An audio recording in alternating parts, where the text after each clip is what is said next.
Nora's costume sparkled under the auditorium's dim lights, her fairy wings trembling as she practiced her lines backstage. It was April 15, 2025, the night of her third-grade play at Harborview Elementary in Portland, Maine, and I, Elise Merrow, 30, sat in the second row, my teacher's smile plastered on despite the knot in my chest. Parents chattered around me, their phones glowing, capturing every moment, but I kept mine silenced, a habit from years of classroom discipline. Daniel, my estranged husband, hadn't shown, his absence a familiar sting after our separation 6 months ago. As a private investigator, he was always chasing shadows, missing Nora's milestones, her first bike ride, her last birthday. I waved at my friend Mara, whose daughter Lila was Nora's stage partner, and forced a laugh at her joke about stage moms. The lights dimmed, the curtain rising, but my phone's buzz in my pocket cut through the crowd's murmur, sharp as a blade. Daniel's name flashed, his call urgent, out of place. The buzz of a silenced phone echoed in my bones, a warning I couldn't ignore. I slipped into the lobby, the auditorium's hum fading, and answered. Elise, get Nora and leave. Now. Daniel's voice was raw, panicked, a tone I'd never heard in our 10 years together. What's wrong? I whispered, my heart racing. No time. Someone's at the school. It's not safe. Get her out. The line crackled, his breath heavy. Daniel, you're scaring me. Is this about your work? He'd been investigating something big, whispers of corruption in Portland's city council, but he'd kept me in the dark since our split. Please, Elise. Trust me. Run. The call dropped, leaving me frozen, the lobby's fluorescent glow harsh. Nora was backstage, about to perform, her fairy wand clutched tight. I pushed through the stage door, ignoring a teacher's frown. Nora, honey, we have to go, I said, grabbing her hand. Her eyes widened, confused. Mom, my scene's next. I knelt, my voice steady despite the panic clawing me. It's an emergency, sweetheart. Dad needs us. Miss Carter, Nora's teacher, stepped forward, her clipboard tight. Mrs. Merrow, you can't disrupt the performance. I pulled Nora toward the exit, my voice sharp. Family emergency. We burst into the cool spring night, the parking lot quiet, parents still inside clapping for the play. Nora dragged her feet, tears welling. Mom, why? My fairy dance. I scanned the lot, Daniel's warning echoing. Someone's at the school. A shadow moved near the gym, too quick to identify. My car keys shook in my hand as I buckled Nora in, her wings crumpled. Is Dad okay? She asked, her voice small. He's fine, I lied, starting the engine. I dialed Daniel again, voicemail. The auditorium's lights glowed behind us, oblivious to the threat. I drove to Mara's house, the only safe place I could think of. Her porch light flickered as I knocked, Nora clinging to me. Mara opened the door, her smile fading at my expression. Elise, what's wrong? I explained Daniel's call, my words rushed. Can we stay here? Something's happening at the school. She nodded, ushering us in, but her phone buzzed with a news alert, incident at Harborview Elementary. Evacuation underway. My stomach dropped. Turn on the TV, I said. The screen showed chaos, parents fleeing, police swarming, a reporter saying a suspicious device was found backstage. Daniel had been right. Nora curled into me, her fairy wand snapping in her grip. Is someone trying to hurt my school? She whispered. I held her tight, my mind racing. What did Daniel know? Mara made tea, her hands shaking. They're saying it was a bomb scare, but no injuries. Police detained someone. My phone buzzed. Daniel, finally. Elise, you're safe? His voice was strained. Yes, we're at Mara's. What's happening? They're saying they caught someone. A pause then, it's not over. I'm at the station, being questioned. My case, city council corruption, it's tied to the school. Don't go home. The call cut off again. I turned to Mara, my voice low. He's in custody. He knew something was going to happen. Her eyes widened. Elise, what was he working on? I shook my head, fragments of Daniel's late-night calls flashing. They're hiding funds, Elise. It's bigger than you think. Had his investigation triggered this? I checked my phone, a news update claiming the detained suspect was a disgruntled former employee. Not Daniel, but someone he might have known. A memory surfaced, Daniel mentioning a client, a whistleblower fired from the city council, obsessed with exposing fraud. Was this their revenge? I texted Daniel, "Who's behind this?" But got no reply. Mara's daughter, Lila, joined Nora, both whispering about the play. I stepped outside, the night air sharp, and called Detective Sarah Holt, a contact from a parent safety committee. "Sarah, it's Elise Merrow. My husband warned me about the school incident. He's at the station." Holt's voice was clipped. "He's being questioned, Elise. He accessed restricted files. Stay where you are." My heart sank. They thought Daniel was involved. Back inside, Mara handed me tea I didn't drink, my paranoia spiking. The news looped images of the evacuation, parents clutching children, just as I'd clutched Nora.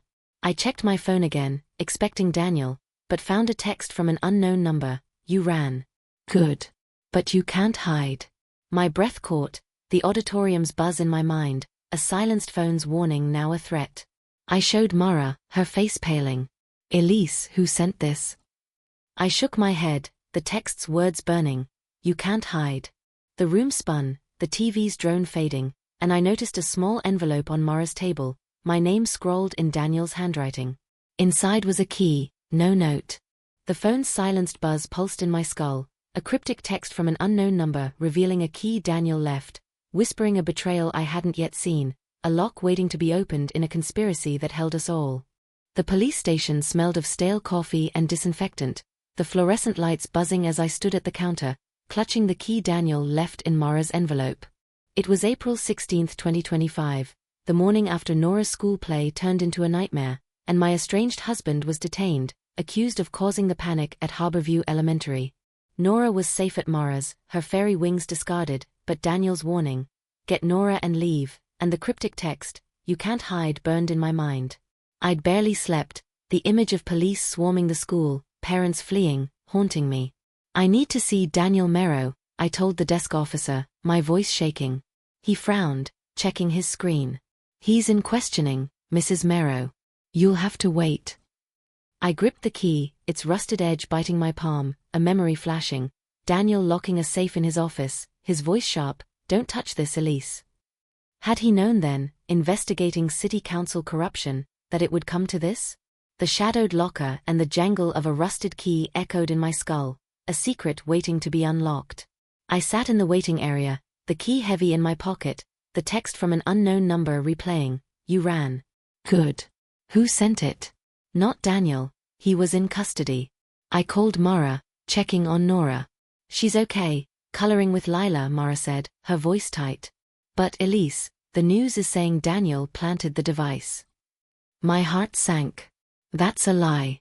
He warned me to get out."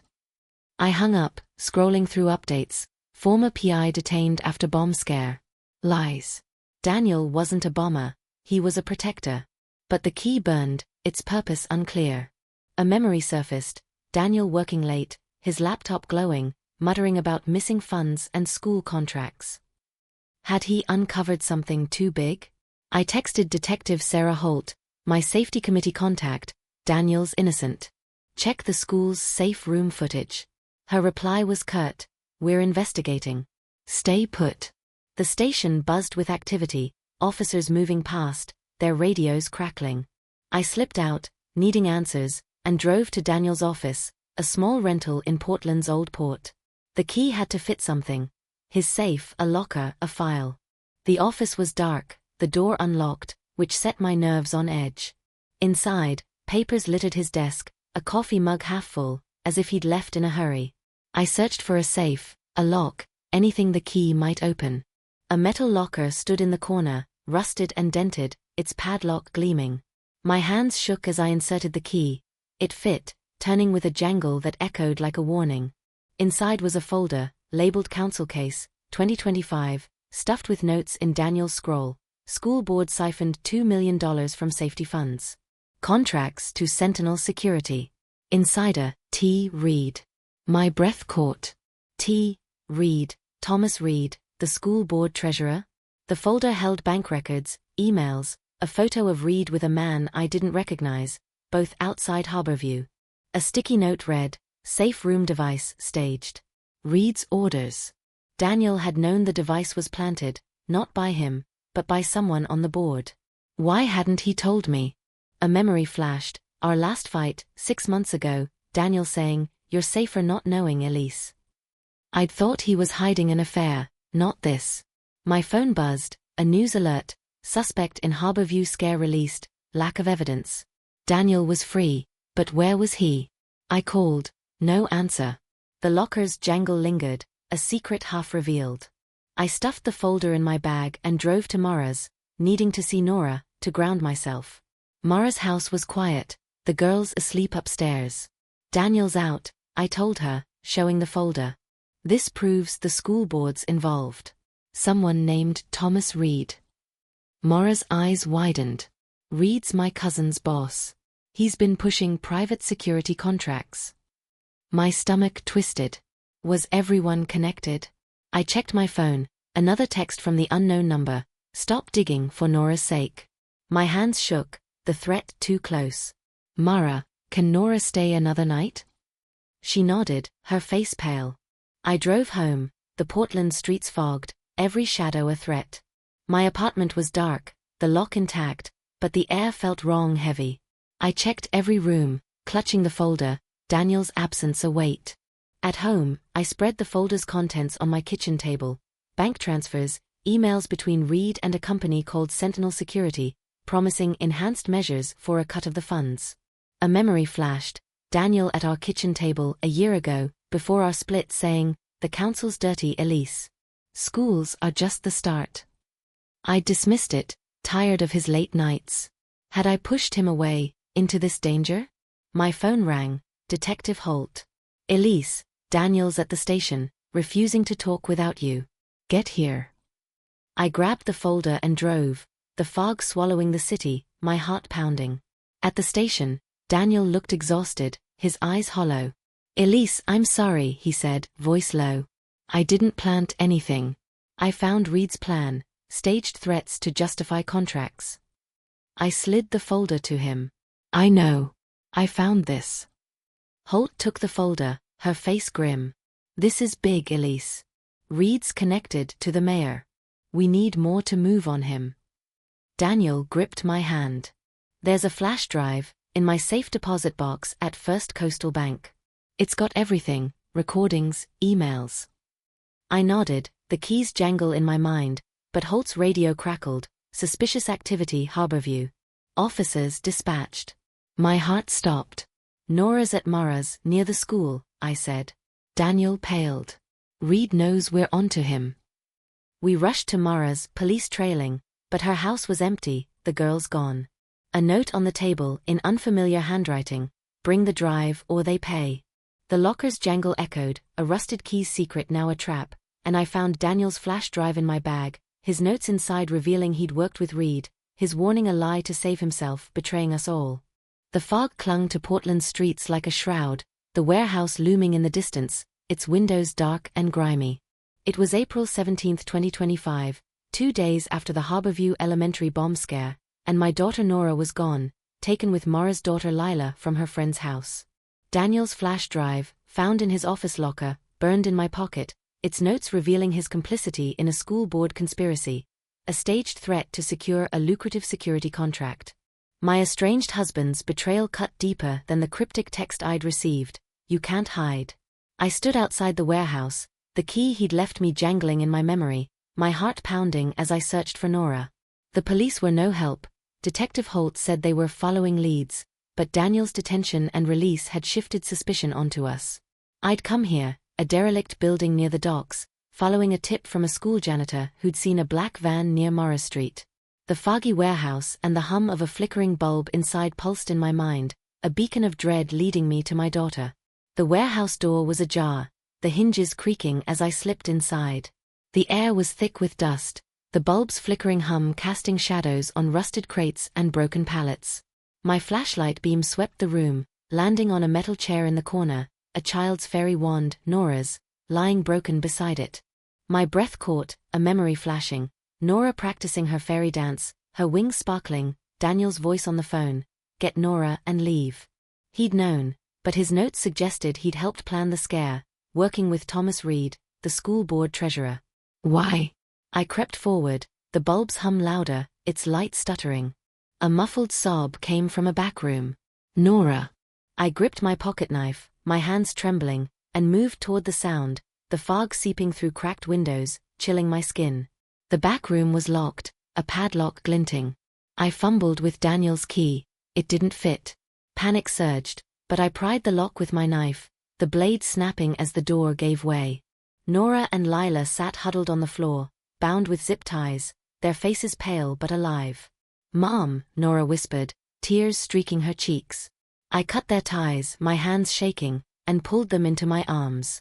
It's okay, baby, I said, my voice breaking. Lila pointed to a corner. He's still here. My blood ran cold. A shadow moved, a man tall with a red scarf, his face obscured. You shouldn't have come, Elise, he said, his voice low, familiar. Thomas Reed. No, someone else. I pushed the girls behind me, my knife gone, my heart racing. Who are you? I demanded. He stepped into the bulb's flickering light, revealing Daniel's face.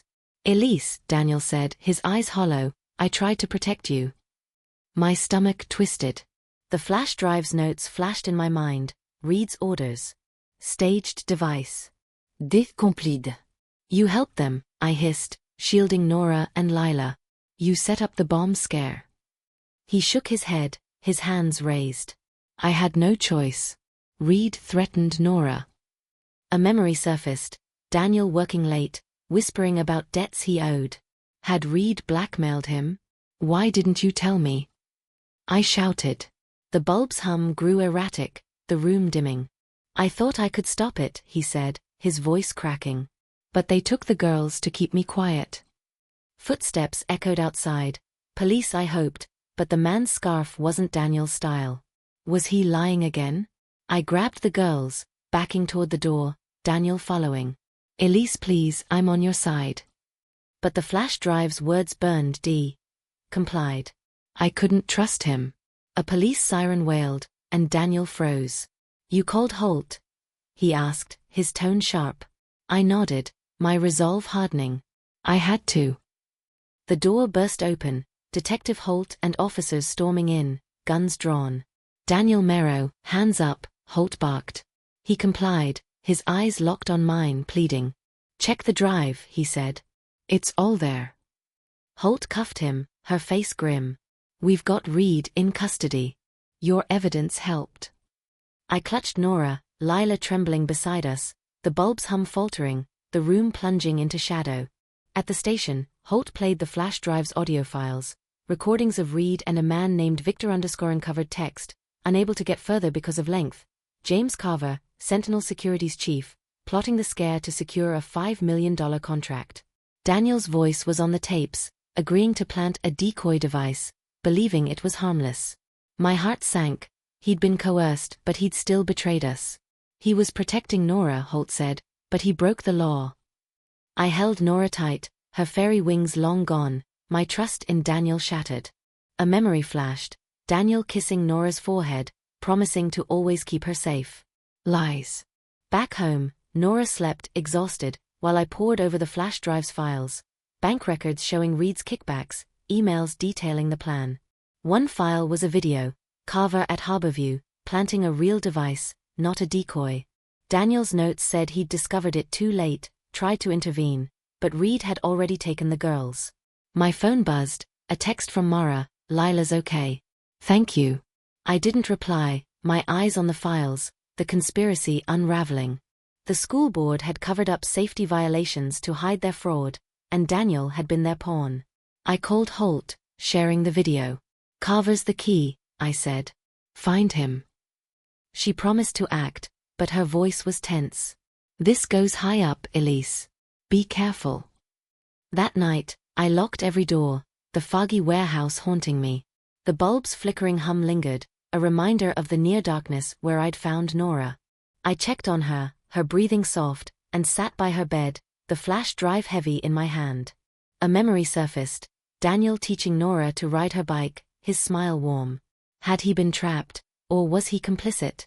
My phone buzzed, a voicemail from an unknown number. I played it, my blood chilling. "You're too close, Elise."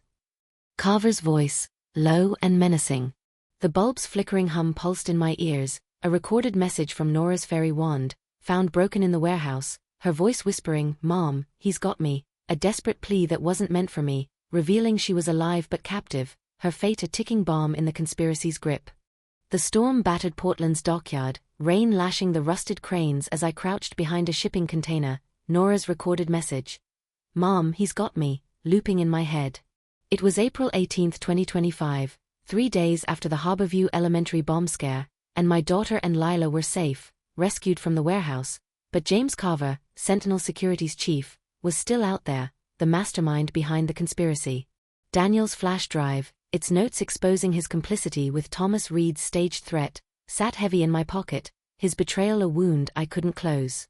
Detective Holt had Reed in custody, but Carver was a ghost, and Nora's trembling voice drove me here, to a dockyard address scrawled in Daniel's notes, Sentinel Meet, April 18, 2 a.m. The police wouldn't act without more evidence, and Daniel, released but under watch, swore he'd help find Carver. I didn't trust him, not after his lies, but Nora's safety demanded I act. The stormy dockyard and the clang of a metal gate ahead echoed in my bones, a warning of the danger I was walking into. Lightning cracked, illuminating the dockyard's maze of crates and warehouses. I clutched my flashlight, its beam weak against the rain, and crept toward the gate, the clang sharp as it swung in the wind. A memory flashed, Daniel teaching Nora to swim, his laugh warm, now tainted by his notes. Complied. Had he played me all along? Inside the gate, a warehouse loomed, its door ajar, voices leaking out. I recognized Carver's low growl from the flash drive's recordings. "Reed's talking," he said. "We need to move the funds." Another voice, unfamiliar, replied, "The mayor's covered. Get the drive." My heart pounded. They knew about Daniel's evidence. I slipped inside, the rain muffling my steps, and hid behind a stack of pallets, the air thick with oil and salt. Carver stood under a single bulb, his military frame tense, speaking to a woman in a suit. Councilwoman Elaine Morse, a name from Daniel's files. "The school board's exposed," she said, her voice sharp. "Merrow's wife is a problem." My breath caught. They meant me. Carver nodded, pulling a phone from his pocket. "She's got the drive. We'll handle her." A memory surfaced, Daniel arguing with me 6 months ago, saying, "Stay out of my work, Elise," his eyes hiding something. Had he known then he'd drag us into this? I pulled out my phone, texting Holt, "Carver at Dockyard, Pier 7. With Morse. Hurry." No signal, the storm, or a jammer. The gate's clang echoed, a trap closing.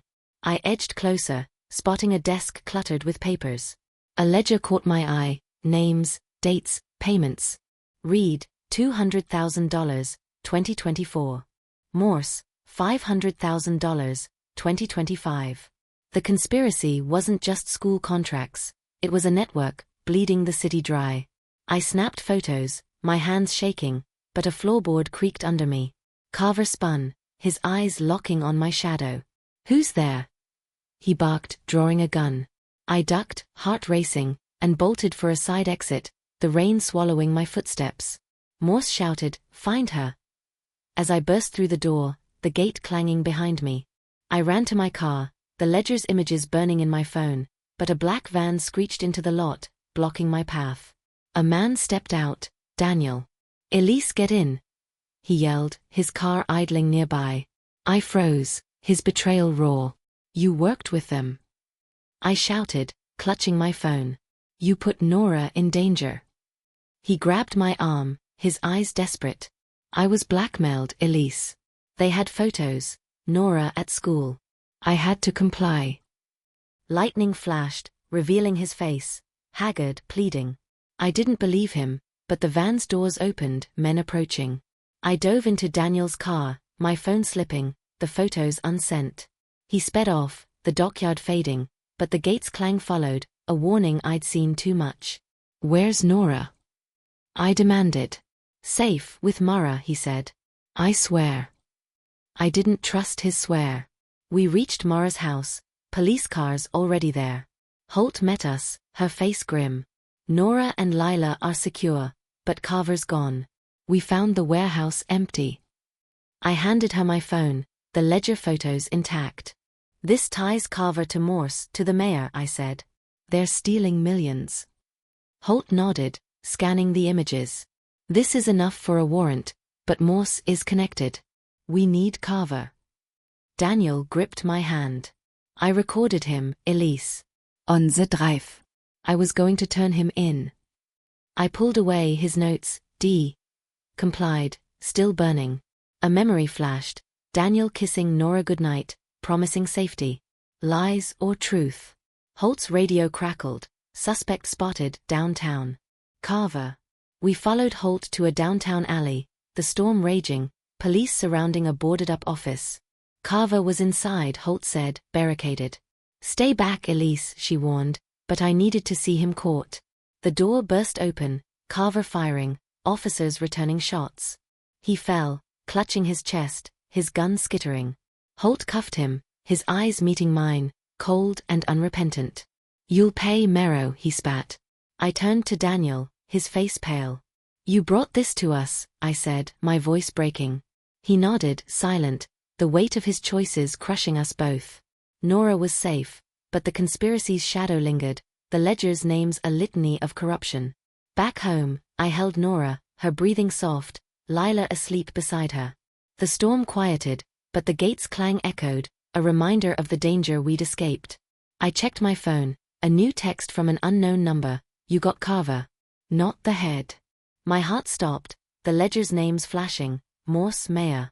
The conspiracy wasn't over.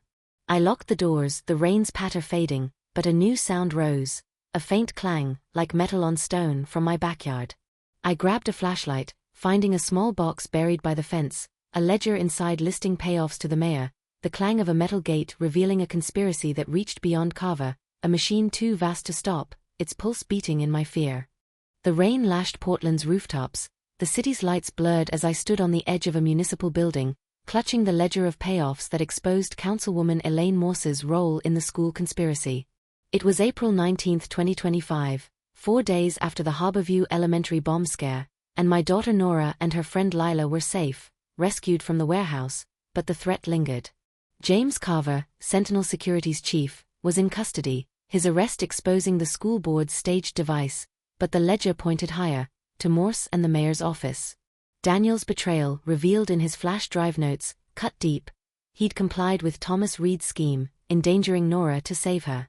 Detective Sarah Holt had the ledger, but Morse was untouchable, her influence shielding her. Nora's recorded message, "Mom, he's got me," drove me here, to a rooftop meeting Holt arranged with a whistleblower promising evidence. The rain-slicked rooftop and the drone of a distant siren pulsed in my ears, a warning that the conspiracy's heart still beat. The rooftop door creaked, Holt emerging with a woman in a hooded coat. Clara Tate, a former aide to the mayor. "Elise, this is our source," Holt said, her voice low. Tates Hans Schukescher handelt MLA USB drive. Recordings of Morse and the mayor, she whispered. They planned the scare to push Sentinel's contract, siphoning millions from school funds. I gripped the drive, the rain stinging my face, a memory flashing. Daniel at our kitchen table, 6 months ago, muttering about city corruption before our split. Had he been protecting me by hiding this, or trapping us?